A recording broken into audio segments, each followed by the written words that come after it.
अस्सलाम वालेकुम नाज़रीन, पाकिस्तान सुपर लीग 8 एडिशन जे अपडेट करण वाले सिलसिले सां गॾु मां आहियां तव्हांजो मेज़बान मुजाहिद सोलंगी ऐं असां अॼु ज़िक्र कंदासीं त पाकिस्तान क्रिकेट बोर्ड जी अम्ब्रेला हेड जेको इवेंट जारी आहे उन जे हवाले सां ऐं उन सां गॾोगॾु काफ़ी ॻाल्हियूं डिस्कस कयूं पियूं वञनि। पाकिस्तान क्रिकेट टीम जे अफ़गानिस्तान जे ख़िलाफ़ टूर ते कप्तानी जे हवाले सां, हेड कोच जे हवाले सां गुज़िरे ॾींहं असां डिस्कस कयोसीं त हेड कोच चयो पियो वञे त मोहम्मद यूसुफ खे कयो वेंदो, पर अॼु नई ख़बर मार्केट में आई आहे त शायदि टीम में तब्दीलियूं कयूं वञनि ऐं कप्तानी जेकी आहे उहा शाहिन शाह अफरीदी जे हवाले कई वञे। इहे ज़रियनि जे हवाले सां आहे, पर ॿिनि टिनि ॾींहंनि जे अंदरि इहा ख़बर बि जेकी आहे सो उहा कंफर्म थी वेंदी त हेड कोच केरु आहे ऐं उन सां गॾु टीम जो कप्तान केरु आहे, रांदीगर कहिड़ा कहिड़ा हूंदा। पर असां अॼु शुरूआति कंदासीं सभ खां पहिरियों त असांजो जेको महिमान आहे सुलेमान ख़ान साहब, जेको असां सां गुज़िरियल ट्रांसमिशन में असां सां गॾु आहे एज़ ए एक्सपर्ट। उन सां sir thank you so much again, आपने कीमती टाइम दिया। और प्रोग्राम की शुरुआत करते हैं। जैसे कल का मैच हुआ लाहौर कलंदर और उसके बाद इस्लामाबाद यूनाइटेड का, अनएक्सपेक्टेड जितनी बैटिंग मुजाहरा किया लाहौर ने, पहले टॉस जीत के बैटिंग करने का एक्सपेक्ट था कि आपको 226 रन कर जाएंगे और वो उसके मुकाबले में मुल्तान सुल्तान जो इस्लामाबाद यूनाइटेड है वो कम स्कोर पे आउट हो जाएगी, क्योंकि इस्लामाबाद यूनाइटेड बड़ा ज़बरदस्त परफॉर्म कर रही है पूरे इवेंट में। लेकिन कल वो 119 रन से, यानी बहुत बड़ा मार्जिन पीएसएल का, जिससे उसको शिकस्त हुई। तो पहले आप बैटिंग के हवाले से कहें, 226 रन, 5 आउट हुए 20 ओवर में, टॉस जीत के जो पहले बैटिंग की, सेम चीज़ें तो नज़र नहीं आ रही। आपने कहा लाहौर कलंदर को एज हासिल हुआ होम ग्राउंड का, लेकिन ये पिंडी में मैच था, क्या कहेंगे? देखिए कैच ड्रॉप करेंगे तो प्रॉब्लम तो आपको आएगी। आपने तो कैच ड्रॉप की है, सही। अगर आप कैच ड्रॉप नहीं करते तो ये 200 प्लस रन नहीं होते, ठीक है, 170-180 रन का स्कोर होता। ठीक है। तो इसकी इस बात की निशानदेही कप्तान ने खुद की है कि भाई catches win matches, catches to catches win the matches. हाँ, है ना। हाँ। तो जो कैच अगर आप पकड़ोगे तो आप मैच के करीब रहोगे, अगर आप मैच ड्रॉप करोगे, और उसने कहा कि फिर जब इतना बड़ा जब पहाड़ हो जाए तो उसको फिर कवर करना मुश्किल होता है ऐसी बॉलिंग लाइनअप के आगे। ठीक है। और दूसरा ये कि अगर हम उनकी बैटिंग को भी देखें इस्लामाबाद वाली को, तो उन्होंने शुरू में अटैक नहीं किया, सही, सिर्फ इस चक्कर में कि यार हम जो है शाहिन शाह अफरीदी को डिफेंड कर लें, उसके ओवर निकाल लें। लेकिन आप जब खेलने जाते फिर जो बैटर है उसके दिमाग में ये नहीं होना चाहिए कि शाहिन शाह अफरीदी करा रहा है कि कौन करा रहा है। ठीक है। उसको मेंटली तौर पर ये दिमाग में रखना है, यार टारगेट इतना है, मुझे कम से कम एक ओवर में इतने रन लेने हैं। ठीक है। जब आप अब अपने बचाव के लिए गेंदें ज़्यादा खेल लेते हैं, फिर आपके ऊपर जो बोझ है वो डबल हो जाता है। ठीक है। तो ये जो कोचेज़ हैं, जो इनकी जो मैनेजमेंट है, उसको इस बात पर सोचना चाहिए। बल्कि सारी टीमों में ये खामियां देखी गई है कि जिसने भी परफॉर्म किया उसने बॉलें ज़्यादा ली और वो विकेटें बचाई, लेकिन विकेटें बचाने के चक्कर में इसको जो रन रेट है वो ज़्यादा हो गया, तो इस वजह से इनको मुश्किल पैदा होगी बहुत। अच्छा, 3 बैट्समैन हैं जिन्होंने ज़बरदस्त परफॉर्म किया। सबसे पहले तो बात करेंगे फ़खर जमा की, शानदार सेंचुरी स्कोर की, 57 बालों पे 8 छक्के और 8 चौके थे। उसकी बैटिंग के हवाले से क्या कहेंगे? उसने कट शॉट भी मारे, कवर ड्राइव भी मारे, ज़्यादातर वो मिड विकेट पे, लॉन्ग लेग पे और स्क्वायर लेग पे खेलने को तरजीह दे रहे थे, हर बॉल को वहीं पे खेलने को तरजीह दे रहे थे। ओवरऑल इस इवेंट में हमने देखा है जितने भी बैट्समैन आ रहे हैं वो लेग साइड पे ज़्यादा स्ट्रॉन्ग दिखाई दे रहे हैं, ऑफ साइड पे इतने दिखाई नहीं दे रहे हैं। तो फ़खर जमा की पूरी इनिंग को आपने देखा, उसकी इनिंग के बारे में क्या कहेंगे? शानदार इनिंग थी। हाँ, शानदार इनिंग थी। और जब भी फ़खर रन करते हैं तो लाहौर कलंदर को सपोर्ट मिलती है। हाँ। तो उससे फ़खर का खुद जो कॉन्फिडेंस लेवल है वो भी बहाल हुआ होगा। सही है ना। तो लेकिन अब फ़खर को ये भी देखना चाहिए कि जो मिस्टेक हो रही है, जो कैचेस निकल रहे हैं, अगर उसके ऊपर कंट्रोल करे और हरीफ को मौका ना दे तो लंबे रन कर सकते हैं। इसका मतलब है कि ये फ़खर की कमज़ोरी है कि इब्तिदा में विकेट जल्दी दे देना। अच्छा, एक चीज़ और भी है, पीएसएल के सारे मैचेस में देखा है हमने, जिस तरह से हम डिस्कस करते हैं कि भी 8-9 की एवरेज आपकी बहुत होती है अगर कैलकुलेट करें, अगर आप छक्के चौके मारने की कोशिश ना भी करें, सिर्फ 8 और 9 रन की एवरेज से जाएँ तो भी 180 रन बन जाते हैं। लेकिन कैलकुलेशन ऑफ शॉट्स जो है, इसमें बैट्समैन की कुछ अजीब व गरीब शॉट्स भी हमें नज़र आए। जैसे उस दिन फ़हीम अशरफ ने एक शॉट मारा था, वो भी आउटस्टैंडिंग था। फिर उसके साथ साइम अयूब जिस अंदाज से क्रिकेट खेल रहे हैं, क्रिकेट का नया ट्रेंड सेट हो रहा है, जिस तरह के टाइप के शॉट्स खेले जा रहे हैं, समझते हैं कि ये क्रिकेट की बेहतरी के लिए अच्छा है या क्रिकेट इससे एंड हो रही है? नहीं, क्रिकेट की बेहतरी के लिए तो अच्छा नहीं है। सही। बाकी अगर बैट बॉल है और प्रैक्टिस हो रही है ना, रन आ रहे हैं, रन आ रहे हैं, ठीक है, ये तो अपनी जगह पर है। लेकिन क्रिकेट की बेहतरी नहीं हो रही। आप इसी सवाल की इब्तिदा को दोबारा से दोहराएं, जो आप इसी सवाल को आप। मैंने ये कहा कि जिस तरह से शॉट्स खेल रहे हैं बैट्समैन, इम्प्रोवाइज कर रहे हैं और डिफरेंट कंडीशंस में डिफरेंट बॉल को अपनी मर्जी से शॉट्स खेल रहे हैं, जिस तरह साइम अयूब शॉट्स खेल रहे हैं या फ़हीम अशरफ जिस तरह से थर्ड मैन पे छक्का मारा, यानी वो चीज़ें जो हमें नज़र आ रही हैं क्रिकेट बुक में ये शॉटें बिल्कुल भी नहीं हैं, लेकिन ये खुद से अडॉप्ट की हुई शॉट्स हैं जिससे आप क्रिकेट को नुकसान देखते हैं। जिद्दत आ रही है। देखिए ये T20 में तो चल सकते हैं, रन चाहिए, है ना। वो ये नहीं देखते कि भाई इसने फ्रंट फुट पे खेला कि बैक फुट पे खेला, कवर ड्राइव खेला, उसमें ये मेंशन होता है कि यार इतने बॉलों पे इसने इतने रन बनाए। सही। और इसमें चांसेस जो है ज्यादा आउट होने के भी होते हैं। बिल्कुल रिस्की शॉट है, रिस्की शॉट है। लेकिन आपकी बात को मैं दोहराता हूँ, मेरे जहन में आया, देखिए गंदे से गंदा बॉलर भी होगा ना तो आप हर बॉल पे छक्का, हर बॉल पे चौका नहीं मार सकते। सही ना। जो कमाल है ना सिंगल और डबल्स करना कमाल है। अगर आप सिंगल और डबल्स करेंगे ना आपको बाउंड्री भी मिलेगी, आपको छक्के भी मिलेंगे। जब आप छक्के और चौके पे जाएंगे उससे क्या होगा, आपकी विकेट भी गिरेगी, आपकी टीम भी प्रेशर में आएगी और मैच से भी आप दूर होते जाएंगे। तो जो बजाय ये राइट और लेफ्ट ये अच्छा, अब इससे बड़ा नुकसान पता क्या हुआ T20 से। सही। मैं क्लब मैचेस में देख रहा हूँ जो यंग बच्चे हैं, जो न्यू जनरेशन है, जिनकी उम्र तकरीबन 13 साल से 18 साल की उम्र है, अब वो भी यूं खेल रहे हैं। यूं तो खेल रहे हैं, हेलमेट नहीं है, हेलमेट उनको कौन दिलाएगा। यूं खेलने में उसके दांत टूट गए, उसको इंजरी हो गई, जो ऑर्गेनाइजर है उसका इलाज कौन कराएगा। तो क्रिकेट बोर्ड को चाहिए कि जितनी भी क्रिकेट हो रही है ये लाजिम करे कि भाई हेलमेट मस्ट है। सही है। T20 में तो मस्ट ही कर ले। सही। बच्चों को तो आप नहीं समझा सकते हैं। बस औकात हम खेलते हैं, हमें जो ऑफिशियल है उनका भी किरदार होना चाहिए पीसीबी के साथ। और जो ऑफिशियल इस तरह करा रहे हैं उसको जेल के अंदर करे। सही है। क्योंकि किसी का चेहरा खराब होगा तो हमेशा के लिए खराब होगा। बिल्कुल सही। हम तो नॉर्मली जब शॉट्स भी खेलते हैं, स्पिनर का भी बॉल भी लगता है तो वो फाड़ के रख देता है। सही है। मुझे भी लगा था एक बॉल। बिल्कुल है ना। तो अब मेरी उंगलियां देखे थे, मेरी उंगली टूटी हुई है। सही है।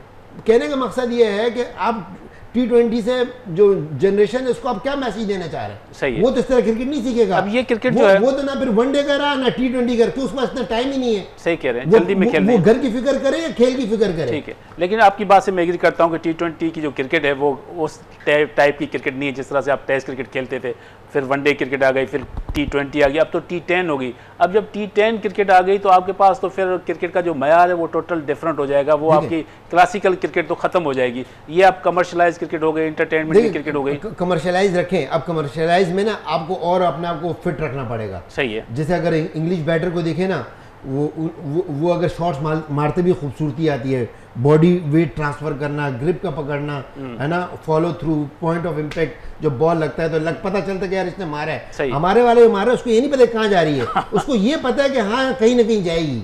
हमारे वाले तो प्री प्लान चीजें बनते हैं, बाल होनी चाहिए नहीं होनी चाहिए, लेकिन उसको मारना है। हमारे यहाँ तो सबसे बड़ा मसला ये कि यार वो बॉलर अपनी लाइन और लेंथ कैसे भूल जाता है, मेरे को तो ये समझ में नहीं आई है। सही कह रहे हैं भाई, बाउंड्री पड़ेगी ना, छक्का पड़ेगा, आप अपनी जगह पर बॉल तो करो। बिल्कुल सही है। जो चीज़ नज़र आ रही है, जिस तरह से उन्होंने 226 रन स्कोर किए, नो डाउट बहुत बड़ा स्कोर है। इससे पहले 240 रन भी हुए और वो चेस भी हो गया। ये हिस्ट्री है पाकिस्तान सुपर लीग की पहली तारीख में कि किसी ने इतने रन चेस किए, लेकिन 226 रन भी कम नहीं है। लेकिन बॉलिंग देखते हैं, फजल हक फारूकी नो डाउट आउटस्टैंडिंग रहे हैं थ्रू आउट टूर्नामेंट में। अफगानिस्तान से इनका ताल्लुक है, उन्होंने 40 रन दे के 3 आउट किए। फिर हसन अली इतने अच्छे साबित नहीं हुए, 33 रन दे के 1 आउट किया उन्होंने। मोहम्मद वसीम जूनियर से उम्मीदें थी कि वो अच्छा परफॉर्म करेंगे, उसकी आउट स्विंग है, लेकिन विकेट तो सपोर्ट ही नहीं करी।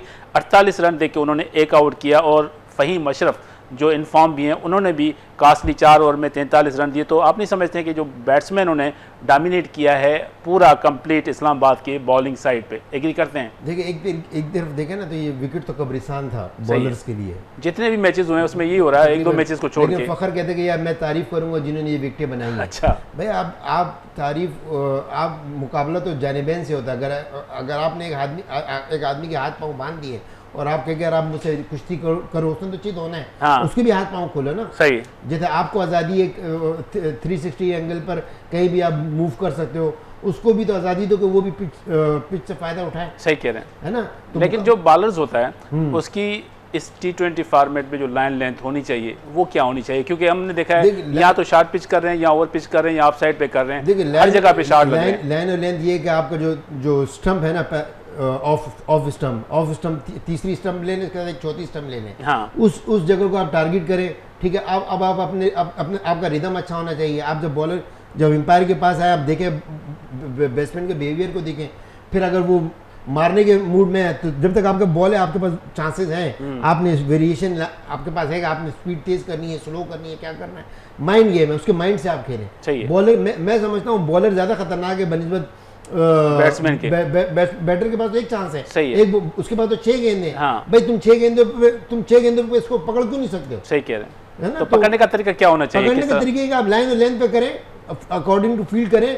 ठीक है 2 चौके लगेंगे, लेकिन एक जरूरी नहीं कि सारी बॉलें बैट पर आएंगी, एक एज भी आएगा। हाँ।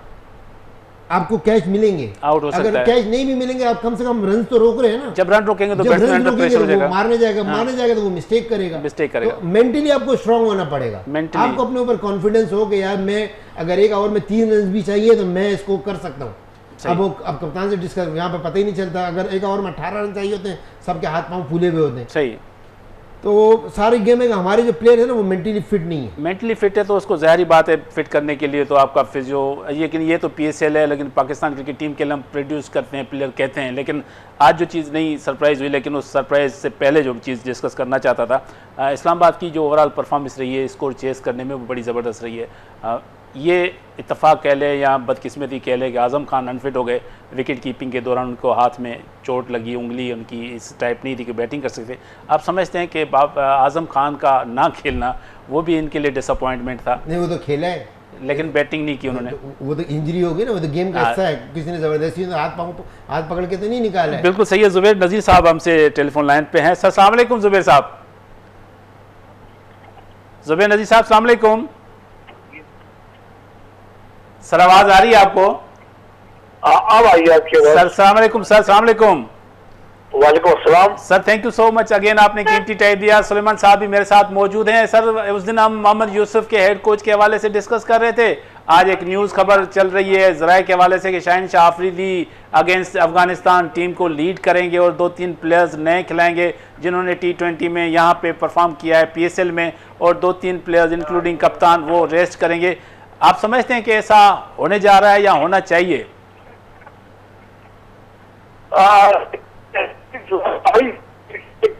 रिलायबल सोर्सेज नहीं कह रही हैं।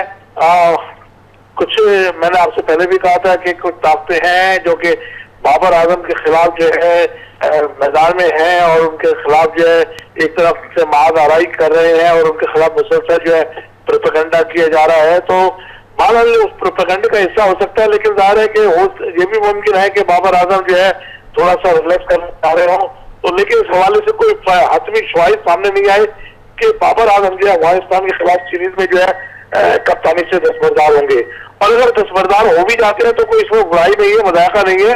अगर वो एक शॉर्ट ब्रेक ले लेते हैं तो अच्छी बात है। और उसके हवाले से जो है शाहीन शाह आफरीदी मैं समझता हूँ कि एक अच्छे सूटेबल जो है कप्तान के तौर पर सामने आएंगे। अच्छा जुबैर नज़ीर साहब, एक चीज़ मैं अक्सर सोचता हूँ, आप भी सोचते होंगे, अगर हमने इस पीरियड में 2-3 सीनियर प्लेयर्स को रेस्ट करा लिया, उसकी जगह पे 2-3 जूनियर प्लेयर्स को हमने टीम में इंक्लूड कर लिया, इंक्लूडिंग कप्तान, अगर वो परफॉर्म कर जाते हैं, सीरीज़ जीत जाते हैं, जो प्लेयर्स हम खिला रहे हैं उन्होंने बड़ा ज़बरदस्त परफॉर्म किया, तो ज़ाहिर बात है न्यूजीलैंड के अगेंस्ट भी उसूलन तो उनका चांस बनता है। या आप समझते हैं फिर न्यूजीलैंड के सीरीज़ में फिर सीनियर्स की वापसी होगी? तो ऐसा तो नहीं होना चाहिए, अगर परफॉर्म करता है तो उसको फिर आप कंटिन्यू करें। लेकिन बजाय ये जो आप बात कर रहे हैं ना, ये वक्त से पहले की बातें हैं, बिफोर द टाइम है, अगली बातें हैं। आदमी तबसरा या गुफ्तगू उस पर कर सकता है जो इवेंट हो गया हो या गुजर हो चुका हो। इस तरह की चीजें माजी में भी होती आई है कि दूसरे प्लेयर्स को ऑप्शन दिया जाता है, चांस दिया जाता है और वो क्लिक कर जाते हैं। जाहिर है कि अगर जो आदमी क्लिक कर जाता है तो वो अपनी जगह बना लेता है और टीम का हिस्सा बन जाता है। तो लेकिन ये जो बातें हैं ये बिफोर दी टाइम है और वक्त से पहले जो है किसी बात पर तबसरा करना मेरा ख्याल है कि बेहतर नहीं है, ना ही मुनासिब है। लेकिन ये कि बहरहाल जो भी टीम में आएगा और परफॉर्म करेगा उसका हक बनता है कि वो टीम में रहे, चाहे वो सीनियर हो या जूनियर हो। जी अच्छा, मेरा पॉइंट यही था, बिल्कुल मैं आपसे एग्री करता हूँ। मेरा पॉइंट भी यही था कि अगर हम सपोज करें जूनियर प्लेयर्स को स्क्वाड में जगह दे देते हैं, वो परफॉर्म करते हैं, कप्तान हम दूसरा करते हैं, वो कप्तान जीत जाता है, तो फिर उसको कंटिन्यू करना चाहिए या उसको बिठाना चाहिए? मेरा पॉइंट ये था। आप तो वक्त से पहले की बात करें, लेकिन अगर ऐसा होता है तो क्या ऐसा मुमकिन है कि हम उनको कंटिन्यू करें?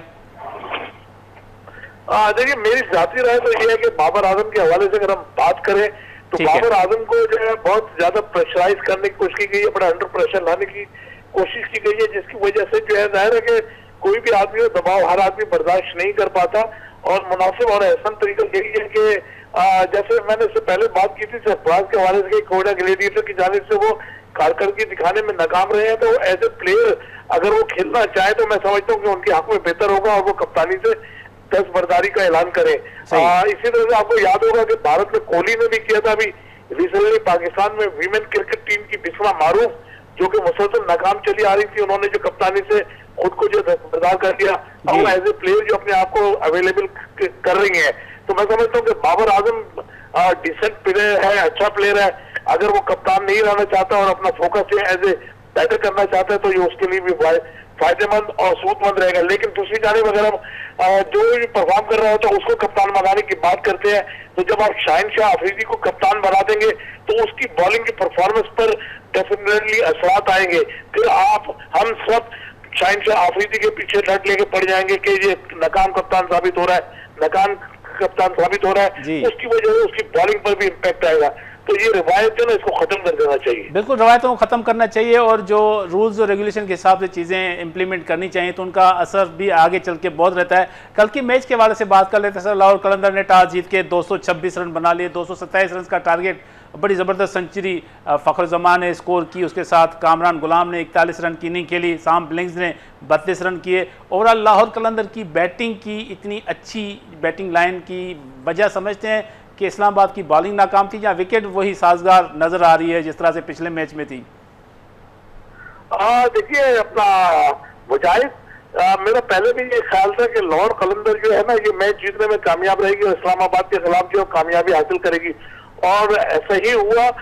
मैं ये समझता हूँ कि लाहौर कलंदर जो है सब बेहतरीन कॉम्बिनेशन और बेहतरीन कंबाइंड होकर खेलने वाली टीम है और वो हर शोबे में जो ना बेहतरीन करने का मुजाहरा कर रही है। इस्लामाबाद की अगर हम बात करें तो गुज़िश्ता रोज जो मैच में वो जो है बिखरी हुई नजर आई, ना तो उनकी बॉलिंग ने परफॉर्म किया ना उनकी बैटिंग ने परफॉर्म किया। तो बेहतर अंदाज में जो लाहौर कलंदर ने खेलते हुए जो है शानदार अंदाज में कामयाबी हासिल की। मैं समझता हूँ कि इस्लामाबाद को 107 रन पे आउट होना जो ना वो भी 15 ओवर में जाके पूरे 5 ओवर बाकी थे अगले, तो ये उनको सोचना होगा। लेकिन अगर हम राशिद खान की बॉलिंग को क्रेडिट ना दे तो ये नाइंसाफी होगी। राशिद खान ने जिस तरीके से अब तक बेहतरीन बॉलिंग की है तो उन्होंने अपने आप को साबित कर दिया कि वो दुनिया के बेहतरीन बॉलर है। 21 रन देकर उन्होंने 4 खिलाड़ियों को वापस पवेलियन भेजा। इस कामयाबी में मैं समझता हूँ कि डेफिनेटली राशिद खान की जो कामयाबी का जो बड़ा किरदार है। बहुत बड़ा इस्लामाबाद के लिए बदकिस्मती ये रही कि आजम खान जो है वो आपको पता होगा कि मैच के दौरान जख्मी हो गए थे और फिर उनको बैटिंग के लिए नहीं आना पड़ा और वो बैटिंग नहीं कर सके, जिसकी वजह से जो है इस्लामाबाद को जो है काफी धक्का पहुंचा।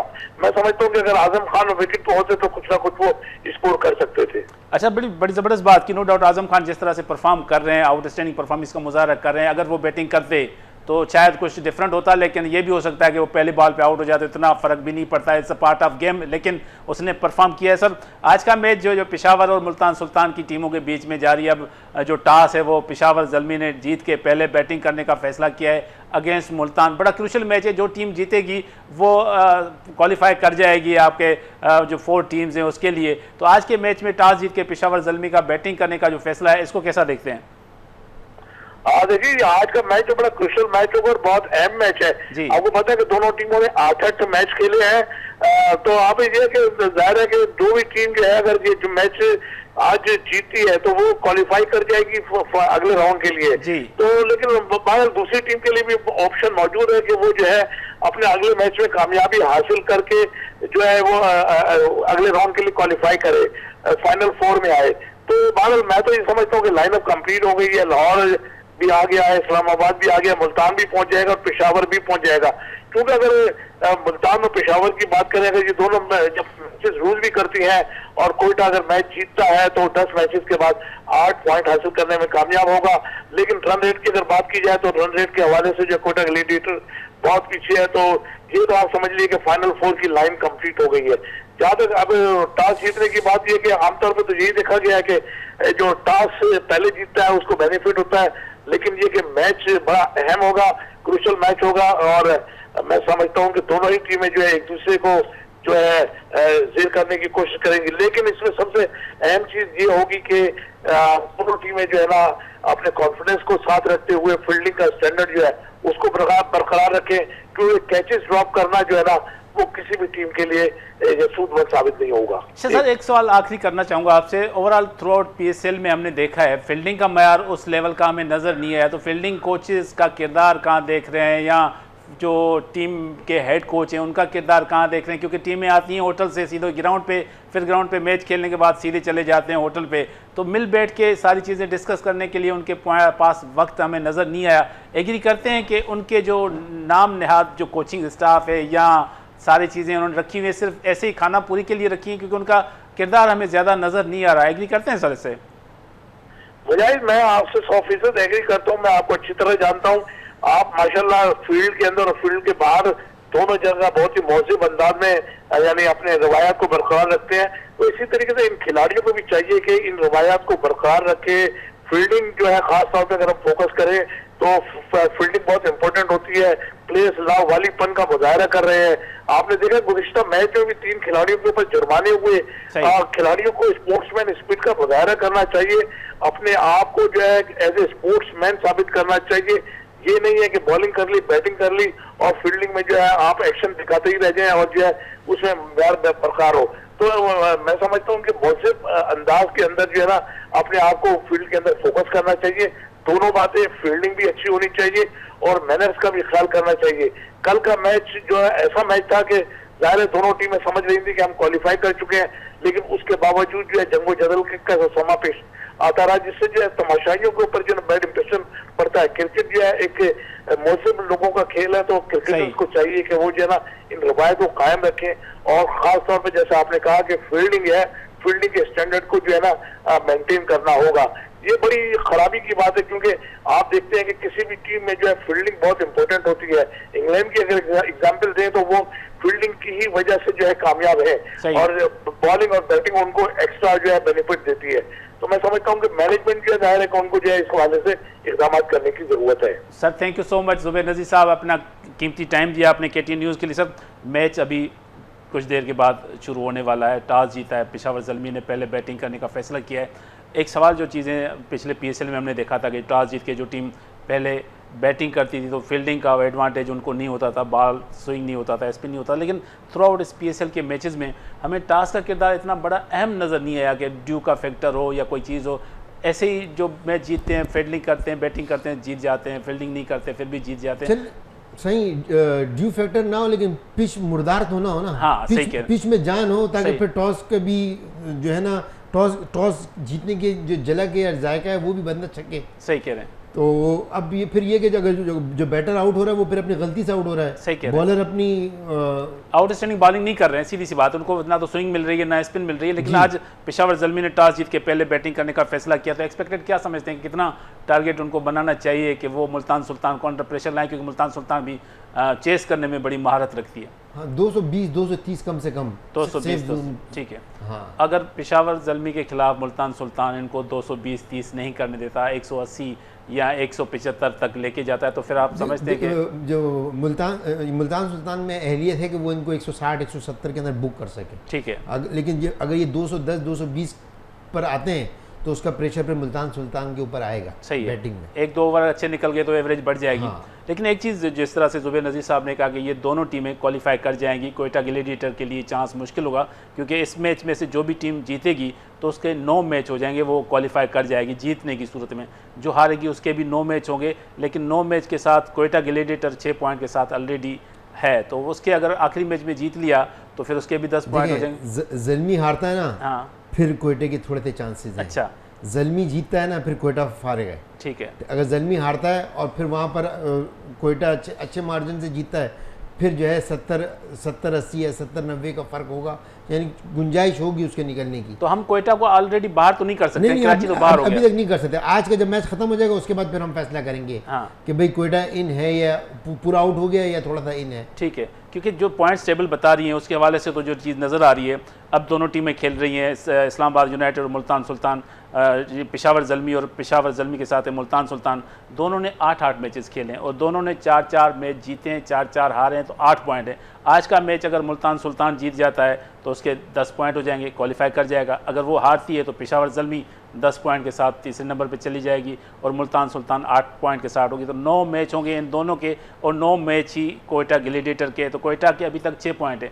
अगर कोयटा आखिरी मैच जीत जाता है तो उसके भी 8 पॉइंट हो जाएंगे। तो जो टीम आज हार जाएगी तो उसके भी 8 होंगे, फिर कोयटा जीते। मुल्तान का रन रेट अच्छा है ना, हाँ, कोयटा के मुकाबले में। पेशावर का थोड़ा सा कम है ना। उस हिसाब से अगर पेशावर अगर आज जीतता है तो वो लाहौर उसके साथ खेलेगा, ठीक है ना। तो फिर यहाँ पर कोयटा के चांसेस कम हो जाएंगे। अगर पेशावर पे प्रेशर ज़्यादा होगा आज कि उन्होंने हर हाल में जीतना होगा, ज़ाहिर बात तभी वो क्वालिफाई करेंगे। जैसे मैंने कहा कि अफगानिस्तान की सीरीज़ के हवाले से कप्तानी की जो बातें हो रही हैं शाहीन शाह अफरीदी के हवाले से, वो कह रहे हैं कि बाबर आजम के खिलाफ एक महाज खड़ा किया हुआ है। अगर वो खुद कप्तानी से हटना चाहते हैं तो ठीक है, अदरवाइज़ ऐसा नहीं होना चाहिए। लेकिन उनके साथ एक चीज़ उन्होंने और भी कही कि जो लड़के परफॉर्म कर रहे हैं, जो कप्तान परफॉर्म कर रहा है उसको फिर कंटिन्यू करना चाहिए। अगर कंटिन्यू करने की बात आ जाएगी तो फिर आपके सीनियर प्लेयर जिसमें मोहम्मद रिजवान और बाबर आजम के हवाले से कहा जा रहा है कि उनको रेस्ट दिया जाएगा, कप्तानी भी शाहीन शाह अफरीदी करेंगे, तो फिर तो न्यूजीलैंड के अगेंस्ट जो होम सीरीज़ है उसमें तो इनको ऐसा नहीं मिलेगा। शाहीन शाह अफरीदी की कप्तानी का तो दूर दूर तक कोई ना बात बनती है ना कोई तुक बनता है। अच्छा। और ना ये कदम उठाना चाहिए। अगर आपने कप्तान बनाना है आप शादाब को बनाएं, ठीक है, या तो उसको आप नायब कप्तान नहीं बनाते, पहले नहीं बनाते, ठीक है ना। ताकि देखिए PSL खेलना डिफरेंट है, पाकिस्तान इंटरनेशनल लेवल पर क्रिकेट खेलना डिफरेंट है, ज़मीन आसमान का फ़र्क होता है, सही है। तो आप जो है, और दूसरा अगर आपने रेस्ट ही देना है, आप रिजवान को रेस्ट दें, हारिस को खिलाएं, सही है ना, सीनियर प्लेयर्स को रेस्ट दें। अब उन प्लेयर के जहनों में ये भी डाल दें कि ज़रूरी नहीं कि आपने परफॉर्मेंस कर दी तो आप न्यूजीलैंड के खिलाफ भी हैं, आप टीम का हिस्सा हैं, ज़रूरत पड़ेंगे आप खेलेंगे। अगर आप नहीं भी खेल रहे हैं तो भी आप पाकिस्तान की खिदमत कर रहे हैं ना, लाइनअप में तो है, बेंच पर तो है। तो कोई लड़का ये ना सोचे कि अगर वो टीम के 11 लड़कों में नहीं है तो वो पाकिस्तानी टीम में नहीं है। आप पाकिस्तान क्रिकेट बोर्ड की लिस्ट में आ गए हो, आप प्लेइंग में हो, ठीक है। अब जाहिर है मैं नहीं खेलूंगा तो आप खेलोगे, आप नहीं खेलो, मैं आपके खेलने पे भी मुझे इतनी खुशी होनी चाहिए जितना मुझे अपने खेलने पे खुशी हो रही है। लेकिन यहाँ पर शाहीन शाह अफरीदी को कप्तान बनाना सरासर ज्यादती है। लेकिन देखें एक चीज़, जैसे आपने कहा ज्यादती है, मैं ये कहता हूँ कि एक तो दिफाई टीम के चैंपियन है PSL, हम PSL की परफॉर्मेंस भी तो काउंट करते हैं ना। एक तो PSL का टाइटल उसने शादी की, उसको शादी के मजे लेने दें, रेस्ट उसको चाहिए। तो शादाब खान ने भी शादी की है सर। हाँ, इनको रेस्ट दे दें। हाँ। बेगम के साथ चिल करे, न्यूजीलैंड की सीरीज के लिए अपने आप को फ्रेश करें। शादाब खान को भी रेस्ट देना चाहिए। जितने और लड़के उनको चांस दे दें। आपको हार जीत से मैटर नहीं होना चाहिए। इस वजह से आप रेस्ट करनी शादी है। लेकिन असल चीज़ तो ये कि एक तो डिफाई चैंपियन है, दूसरा यहाँ अभी तक तो उन्होंने बड़ा जबरदस्त परफॉर्म किया है, पॉइंट टेबल पे सबसे ज्यादा। वो किस हैसियत से पाकिस्तान की कप्तानी कर रहा है? शादाब को अपने नायब कप्तान बनाया? नहीं बनाया तो, लेकिन हम तो करते रहते हैं ना एक्सपेरिमेंट, किसी को ना करे, छोड़ दें इसको, ना छोड़ दें। फिर एक वक्त आएगा आपके पास लोग ही नहीं होंगे कि आप तजुर्बे करें। नहीं, लेकिन मैं एक चीज़ कह रहा हूँ कि बाबर आजम की रिप्लेसमेंट के हवाले से यहाँ भी बातें हो रही थी। जिस तरह से बाबर आजम परफॉर्म नहीं कर सक रहा था तो हम कह रहे हैं कि भाई इसका अल्टरनेट क्या होना चाहिए। तो बहुत से नाम दोस्त ले रहे थे कि यार इसको अल्टरनेट होना चाहिए, इसको आजमा लें, इसका एक्सपेरिमेंट कर लें। तो जस्ट फॉर एक्सपेरिमेंट तो आप कर सकते हैं। हम तो 2.5 साल से कह रहे हैं कि बाबर आजम कप्तानी छोड़ दें, अपनी बैटिंग पर फोकस दें, कप्तानी किसी और को दे दें। हाँ, तो ये अच्छा मौका है ना, आप इसको दे। लेकिन आप इसको मत बनाए, शाहीन को मत बनाए, इसके पास एक्सपीरियंस ही नहीं इंटरनेशनल का, क्यों बना रहे हो आप? PSL एक छोटी दी चीज़ है, PSL आपके घर की ट्रॉफी है यार, PSL कोई पूरी दुनिया की ट्रॉफी नहीं है। हार इसको आप पाकिस्तान खिला रहे हो PSL की परफॉर्मेंस पे, वो आपका सिस्टम खराब है। कप्तानी और चीज़ है, प्लेयर के साथ खिलाना और चीज़ है।